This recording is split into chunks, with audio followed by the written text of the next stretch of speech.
வணக்கம் வியூவர்ஸ். இன்றைக்கி நம்ம கிளினிக்கில் டினிட்டஸ் அப்படிங்கிற கம்ப்ளைண்ட்னால பாதிக்கப்பட்ட ஒரு பேஷண்ட்டோட அவுட்ரேட்டடான ரிவ்யூ நம்ம என்னங்கிறது இன்றைக்கி நம்ம பார்க்க போகிறோம். அவரோட பாதிப்பையும் அவர் அந்த கம்ப்ளைண்ட்ஸ் எப்படி ஃபேஸ் பண்ணியிருந்தார், நம்ம கிளினிக்கில் வந்து ட்ரீட்மெண்ட் எடுத்ததுக்கப்புறம் என்ன மாதிரி பெட்டர்மெண்ட்டில் இருக்காருங்கிறத நம்ம இப்போ எவிடன்ஸ் ப்ரூஃபாக தெரிஞ்சுக்கலாம். வணக்கம் சார். வணக்கங்க. வணக்கம் சார். சார், உங்களுக்கு வந்து இந்த டினிட்டஸ், அதாவது காதில் வந்துட்டு ஒரு மாதிரி சவுண்டு கேட்டுகிட்டே இருக்குன்னு சொன்னீங்க இல்லைங்களா? ஆமாங்க. அந்த சிம்டம் எப்போ ஆரம்பிச்சிச்சு உங்களுக்கு லைஃப்? கிட்டத்தட்ட ஒரு 9 மாதம் பக்கம் இருக்குங்க. ஒரு 7-8 மாதம் வந்து அலோபதி ட்ரீட்மெண்ட் பார்த்தேங்க. அது சரியாகலைங்க. இப்போ உங்கள்கிட்ட வந்துவிட்டு இந்த ஹோமியோபதி ட்ரீட்மெண்ட்டில் இப்போ ஒரு மாதம் தான் மருந்து சாப்பிட்டேங்க. 90% குறைஞ்சிருக்குங்க. Very good sir. இப்போ உங்கள் சத்தத்தோட அளவு வந்துட்டு எந்த அளவுக்கு எவ்வளோ சதவீதம் குறைஞ்சிருக்குன்னு சொல்லியிருக்கீங்க? இல்லை, 90% குறைஞ்சிருச்சுங்க. முதல்ல வந்து இரைச்சல் ரொம்ப அதிகமாக இருக்கும். பகல்லே வந்து நல்லாவே கேட்குங்க. இப்போ நம்ம வெளியில் ரோட்டில் வரும்போது பஸ்ஸில் போனாலும் கூட சவுண்டு கேட்குற அளவுக்கு அதிர்ற சவுண்டு, அந்த இரைச்சல் இருந்துச்சுங்க. இப்போ வந்து எல்லாமே ரூம் அமைதியான படுத்து தூங்குகிற நேரம் ரொம்ப அமைதியாக இருக்கும்போது மட்டும், எந்த சத்தம் இல்லாத நேரத்தில் மட்டும் ரொம்ப லைட்டாக கேட்குங்க அந்த இரைச்சலுங்க. ரொம்ப துல்லியமாக தான் நம்ம பார்க்கணுங்க. ஒரு சில நேரங்கள் வந்து அது இல்லாமையும் இருக்குதுங்க.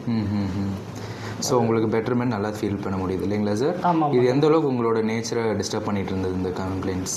இது திடீர்னு நம்ம ஒரு 12 மணிக்கு தூக்கத்தில் முழிச்சாலும் அப்போ அந்த சத்தம் இருக்குங்க. பகலில் வந்து ஒரு 4-5 பேர் பேசிகிட்டு இருந்தாலும் அந்த பேச்சும் கேட்க, ஆனால் சத்தம் இருக்குங்க, இந்த இரைச்சல் சத்தங்க. இப்போ வந்து குறைஞ்சிருக்குங்க. முதல்ல வெளியில் போனாலே, மெயின் ரோட்டுக்கு போனால், பஸ்ஸில் போகையில் வரையில் காதில் பஞ்சு வச்சுட்டு போக வேண்டியதாக இருந்துச்சுங்க.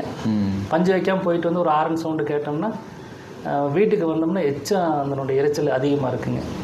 இப்போ வந்து பஞ்சு வைக்கிறது இல்லைங்க, நார்மலாக எப்பவும் போல் வர்றேங்க.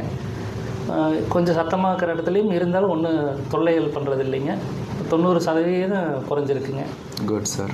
ஸோ நீங்கள் முக்கியமான விஷயம் இந்த இடத்துல என்னென்னா வியூவர்ஸ், ஒரு மாதத்தில் இந்த வித்தியாசம் தெரிஞ்சிருக்கு சாப்பிட்டு. ஆமாம். எஸ், இவர் சொன்ன பாயிண்ட் நீங்கள் எல்லாமே நல்லா நோட் பண்ணியிருக்கலாம். அதாவது ஹோமியோபதிங்கிறது ஸ்லோ நிறைய பேர் நினச்சிட்டு இருப்பீங்க, அப்படிங்கிறது கிடையாதுங்க. அதாவது இவரை மாதிரி ப்ராப்பரான ஃபாலோஅப்பை, ப்ராப்பராக மெடிசன்ஸை டீட்டெயிலாக எடுக்கும்போது நம்ம கொடுக்குற ப்ரிஸ்கிரிப்ஷன்ஸ் மூலிமா ஒவ்வொரு கம்ப்ளைண்ட்ஸுமே இன்னும் சீக்கிரமாக கூட நம்ம க்யூர் பண்ணிக்க முடியும். இந்த மாதிரி ட்ரீட்மெண்ட்ஸ் என்ன கண்டினியூ பண்ணும்போது அவருக்கு இன்னும் 100%க்கு மேலே நல்லா க்யூர் ஆகிடுவார். டினிட்டஸ், அதாவது காது இரைச்சல் நம்ம தமிழில் சொல்லுவோம்.